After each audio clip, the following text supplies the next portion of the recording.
Olá, irmãos. Saúdo cada um de vocês com a graça e a paz do nosso Senhor Jesus Cristo, amém? Meu nome é Miriam Anitta e eu estou aqui para ler com os irmãos um texto chamado O Preço da Jornada. Esse texto foi escrito por Jaqueline Teixeira para o Manancial, que é produzido pela União Feminina Missionária Batista do Brasil, e também é um devocional, né? Que tem uma meditação todos os dias pra gente, né? Baseada na Bíblia, que é a palavra de Deus. E o objetivo é sempre o de inspirar, exortar e edificar a nossa vida espiritual. Bom, como vocês sabem, não fui eu quem escreveu o texto. Quem escreveu foi a irmã Jaqueline Teixeira. E o que eu vou fazer? Vou ler com os irmãos e contar aquilo que eu entendi, tá bom? Então, é importante que vocês saibam que eu não tenho mérito nenhum nisso que nós vamos fazer agora. Vou fazer o meu devocional junto com os irmãos, tá bom? Então, vamos orar para que o Senhor nos mostre aquilo que tem de importante para cada uma de nossas vidas hoje.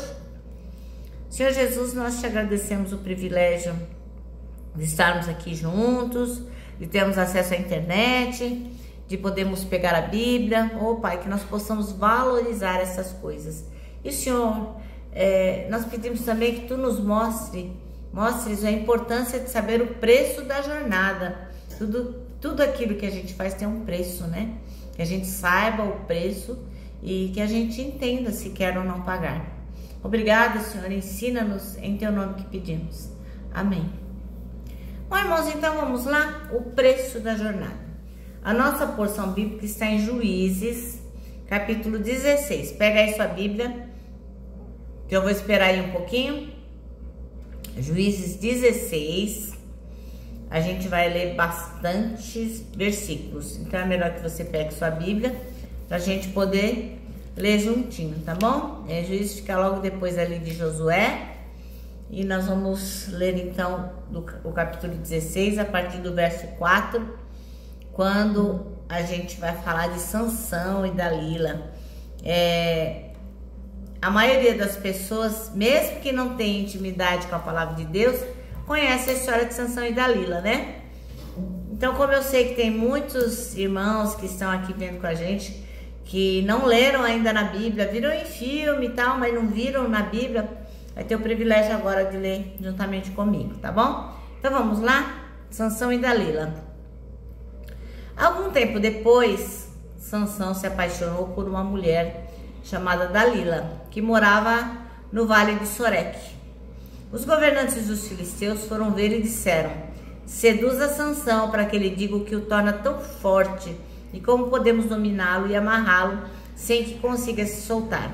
Então, cada um de nós dará a você 1.100 peças de prata. Assim, Dalila disse a Sansão: conte-me, por favor, o que o torna tão forte e como poderia ser amarrado sem conseguir se soltar. Sansão respondeu: se eu fosse amarrado com 7 cordas de arcos novas, ainda não secas, ficaria tão fraco como qualquer outro homem. Então, os governantes filisteus levaram para Dalila 7 cordas de arco novas e ela amarrou Sansão. Ele havia escondido alguns homens num dos quartos interiores da casa e gritou: Sansão, os filisteus vieram atacá-lo. Mas Sansão arrebentou as cordas de arco de uma vez, como se rompe um pedaço de barbante queimado, e não descobriram o segredo de sua força.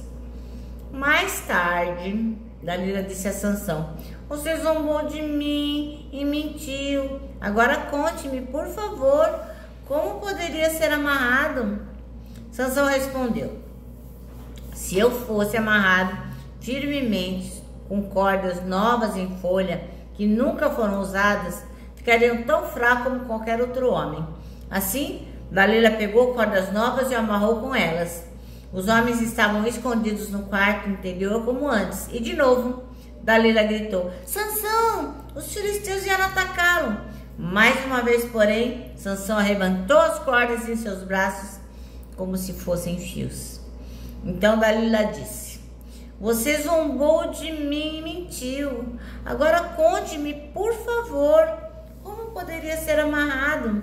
Sansão disse: se se você tecesse as 7 tranças do meu cabelo no pano do teu tear e o prendesse com o pino do tear, eu ficaria tão fraco como qualquer outro homem. Enquanto Sansão dormia, Dalila teceu as 7 tranças do cabelo dele no pano. Depois prendeu-o com o pino de tear. De novo ela gritou: Sansão, os filisteus vieram atacá-lo. Mas Sansão acordou e soltou de uma vez o cabelo do tear do pano. Então Dalila disse: como você pode dizer que me ama se não me conta o seu segredo?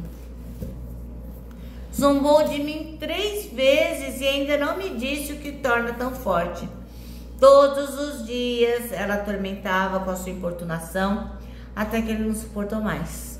Por fim, contou-lhe seu segredo. Meu cabelo nunca foi cortado, pois fui consagrado a Deus como nazireu desde o nascimento. Se minha cabeça fosse raspada, eu perderia as forças e ficaria tão fraco como qualquer outro homem. Dalila percebeu que finalmente Sansão havia lhe contado a verdade e mandou chamar os governantes filisteus. Venham mais uma vez, disse ela. Sansão finalmente me contou o seu segredo. Os governantes foram ao encontro dela e lhe deram o dinheiro. Dalila fez Sansão dormir com a cabeça em seu colo e então chamou um homem para cortar as 7 tranças do cabelo dele. Desse modo começou a enfraquecê-lo e suas forças o deixaram. Então ela gritou: Sansão, os filisteus vieram atacá-lo. Ao acordar, ele pensou: farei como das outras vezes e me livrarei deles. Não sabia, porém, que o Senhor o havia deixado. Os filisteus capturaram e furaram seus olhos. Levaram-no para Gaza, onde o prenderam com 2 correntes de bronze, obrigando-o a moer cereais na prisão. Não demorou muito, porém, o seu cabelo começou a crescer de novo. Os governantes filisteus realizaram uma grande festa, no qual ofereceram sacrifícios e louvaram seu Deus.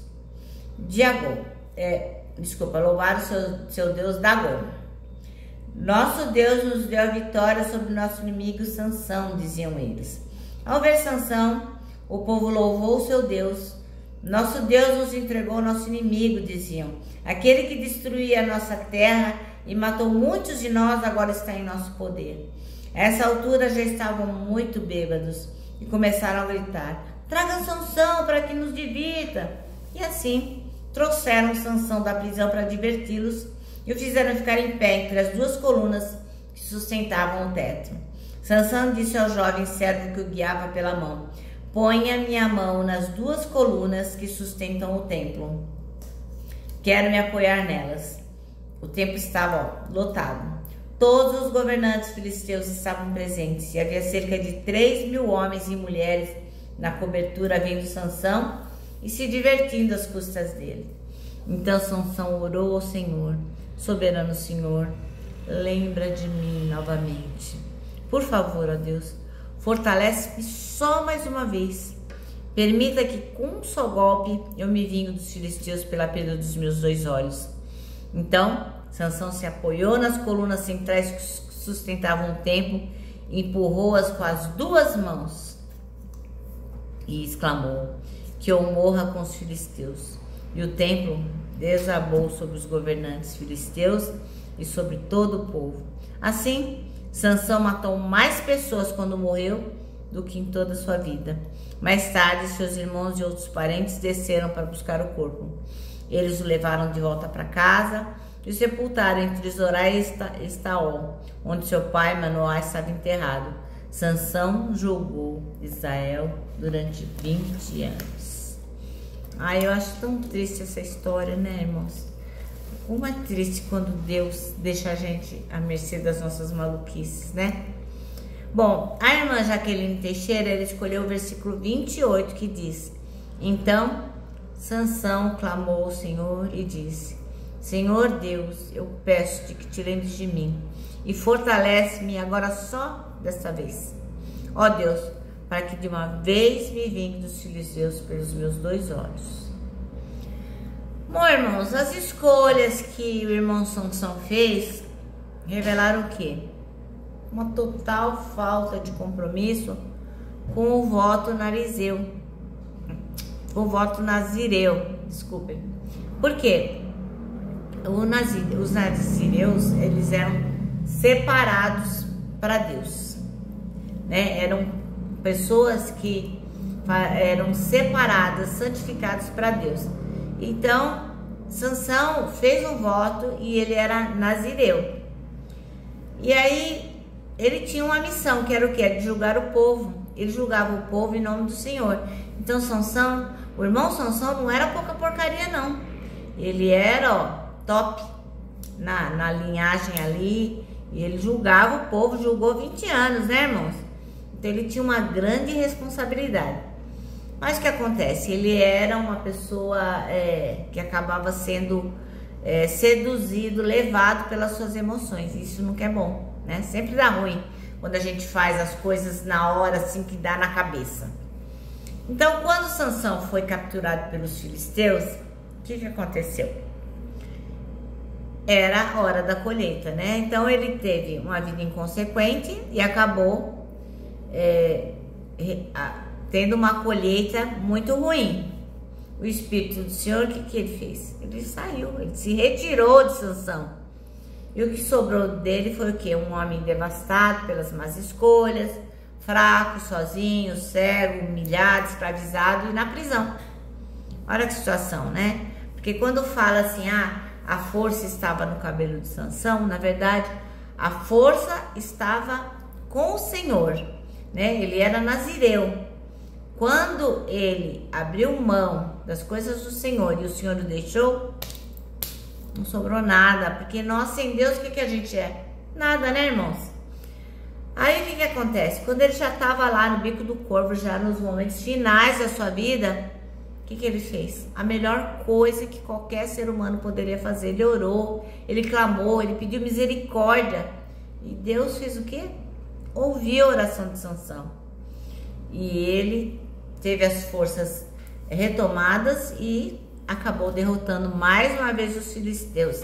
Então ele matou mais filisteus naquele dia do que na vida toda. E acabou o quê? Trazendo para o povo de Deus a libertação. E por esse motivo, Deus não se esqueceu dele. Deus o citou no livro de Hebreus, né? Quando fala da galeria da fé, ele fala lá em Hebreus 11:32, ele fala assim, ó. Que mais direi? Não tenho tempo para falar de Gideão, Baraque, Sansão, Jefté, Davi, Samuel e os profetas. Então ele foi lembrado na galeria da fé. Que Deus não se esquece de nada, né? Então, irmão, irmã, então, existe aquele ditado que diz, enquanto há vida, há esperança. E de fato, enquanto há vida, não é tarde para pedir perdão, não é tarde para ser alcançado pela graça de Deus, né? E que ela possa realmente alcançar cada um de vocês e a mim de forma sobrenatural, como a gente viu na vida de Sansão. Ele fez tudo errado, mas ele clamou e o Senhor ouviu. Então teve uma reviravolta na salvação da vida do irmão Sansão, né? Mas o que aconteceu? O fato de ele clamar ao Senhor mudou o que ele tinha feito no passado? Não, né? Porque como a Bíblia diz, tudo é semente. Ele plantou, ele colheu. Então, o relógio não voltou. O que ele fez estava feito. A vida dele não pôde ser recuperada. Os dias de glória, os dias que ele era famoso, os dias que ele tinha força, ficaram todos para trás. Por quê? Porque a conta chegou, né? É que nem quando a gente vai no restaurante, come, por favor, mais uma Coca-Cola. Por favor, eu quero camarão. E vai pedindo, mas chega no fim, a conta chega. Então, com a vida é a mesma coisa. Então, queridos, não espera um desfecho trágico para pedir a Deus misericórdia, para clamar a Deus pelo perdão. Faz isso antes, né? Para não dar ruim para você. Escolha o caminho da piedade, do amor, da sabedoria. Se poupe, né? De dores trazidas por consequências do pecado.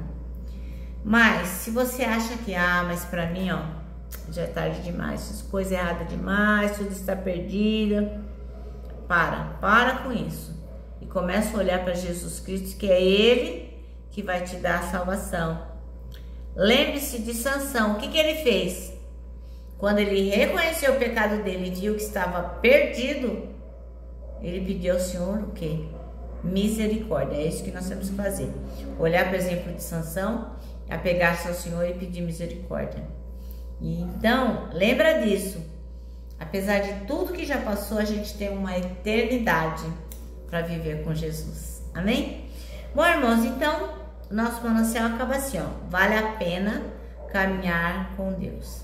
Então, nós temos que trabalhar para que o preço da nossa jornada não seja um preço muito alto. Agora eu termino dizendo que o abraço, ó, meu abraço de ursa, que qualquer abraço eu encontro, ó, de 2 corações. E ele só não dá certo em reunião de porco espinho, mas para aqueles que sabem o preço da jornada, um abraço dá mega certo. Quero também lembrar cada um de vocês do Salmo 73, versículo 26, que diz: Deus, ó, é a minha força, Ele é tudo o que eu sempre preciso. Agora sim, eu me despeço com a palavra de ordem, que é confia. Confia em Jesus.